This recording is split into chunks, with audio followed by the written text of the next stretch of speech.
Hello, it is me, Albert, again, and I'm taking a computer science class at my high school, which is pretty crazy.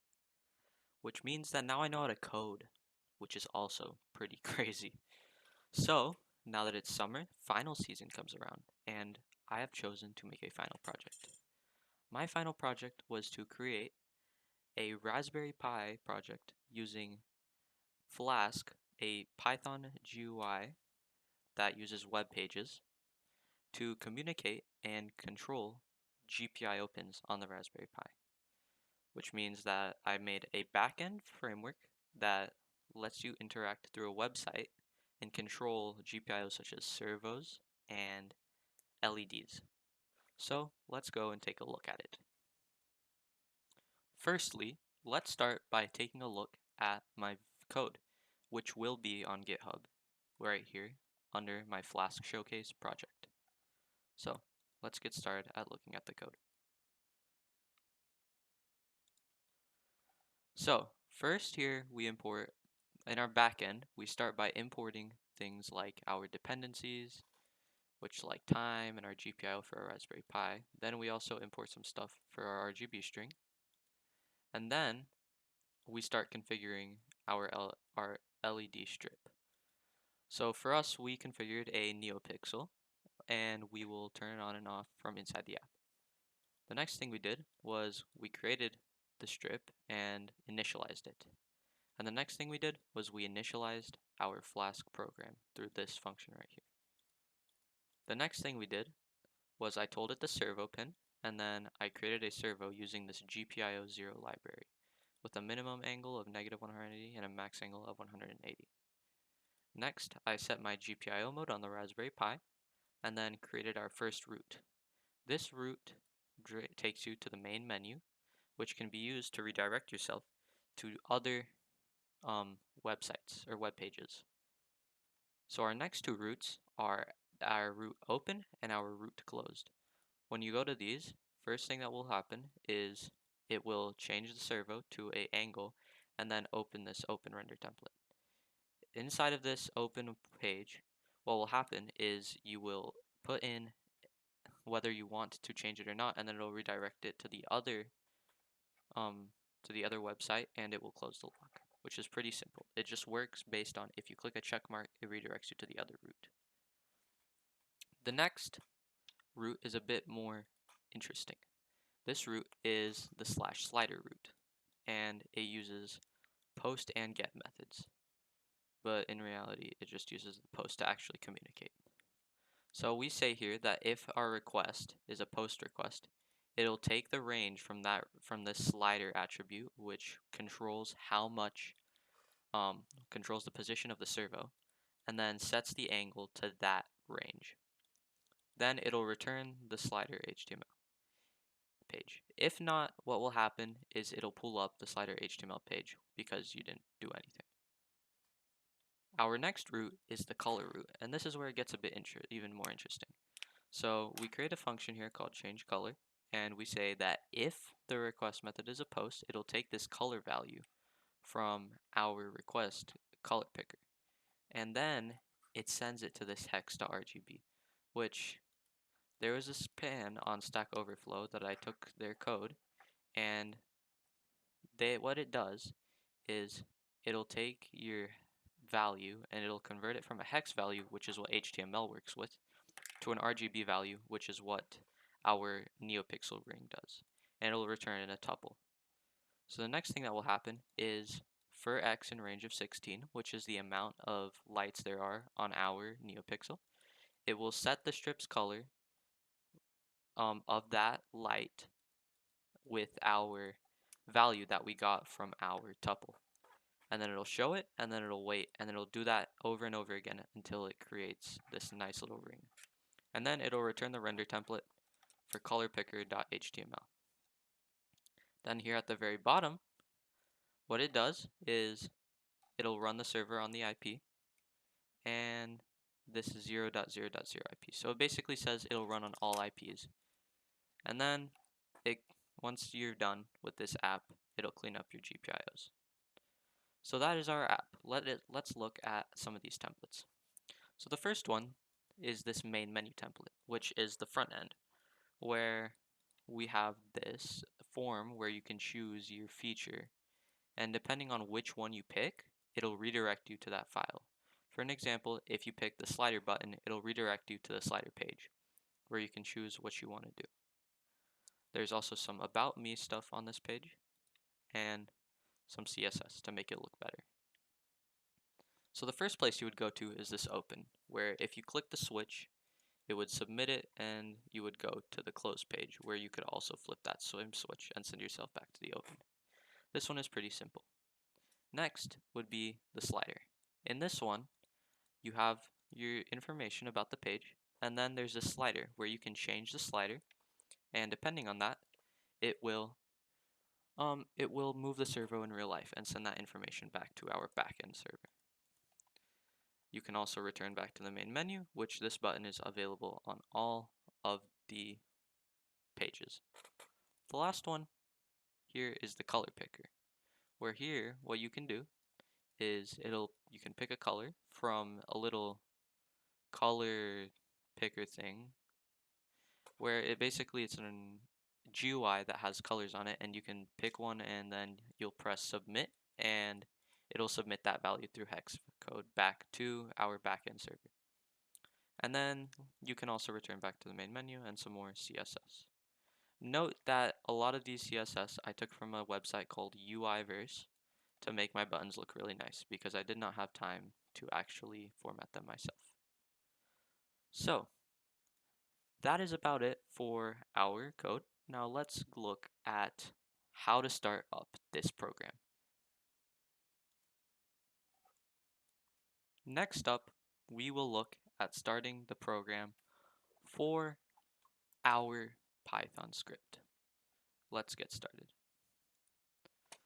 So the first thing you'll want to do is open up either a terminal or just a GUI, preferably terminal. In this tutorial, I'll teach you how to do the terminal. So here I have a remote connection to the Raspberry Pi, and I'll teach you how to do this.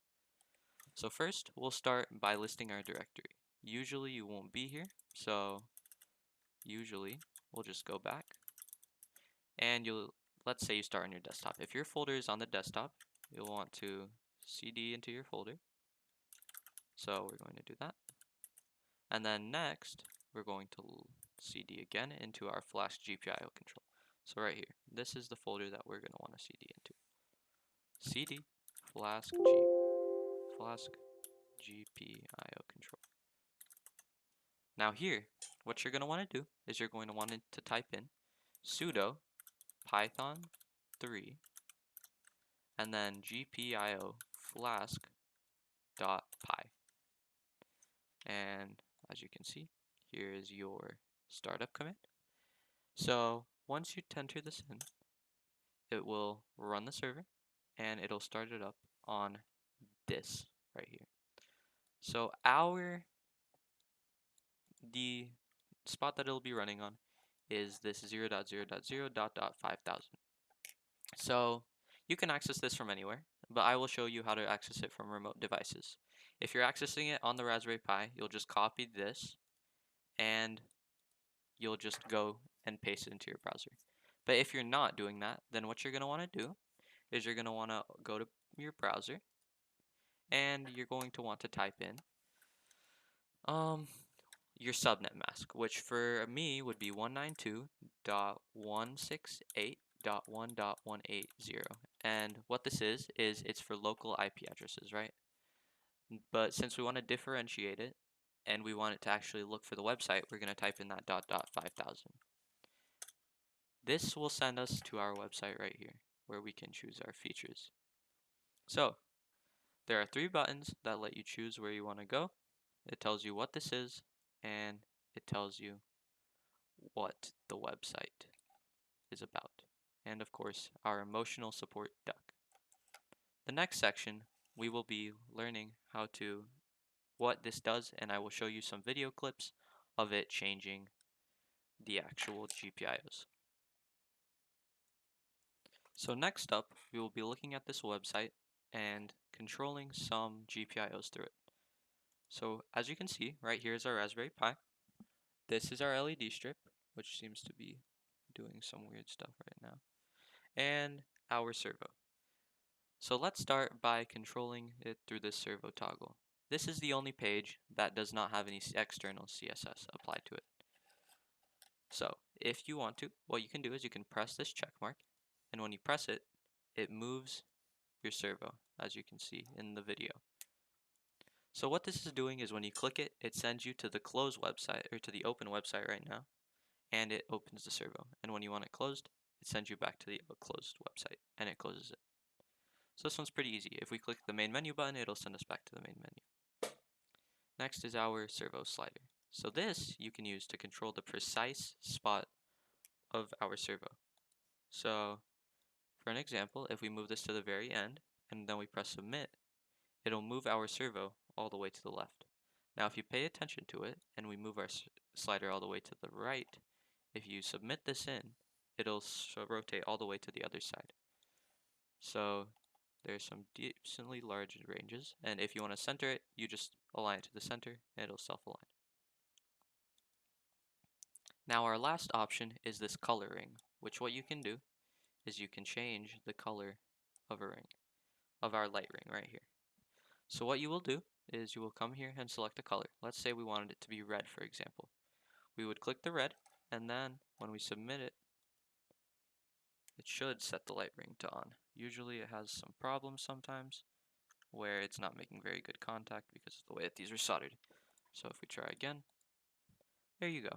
It turns red. And let's say we wanted this to be a light blue. You can change it so that it's blue. And let's say for an example we wanted it to be green.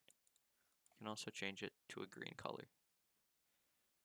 And it looks very bright from afar, but it is changing colors. So if you want to turn it off, what you will do is you will set this to completely black, right? And what will happen, if I can get this to work, is, come on buddy. So let's say we set it to red, then it's red.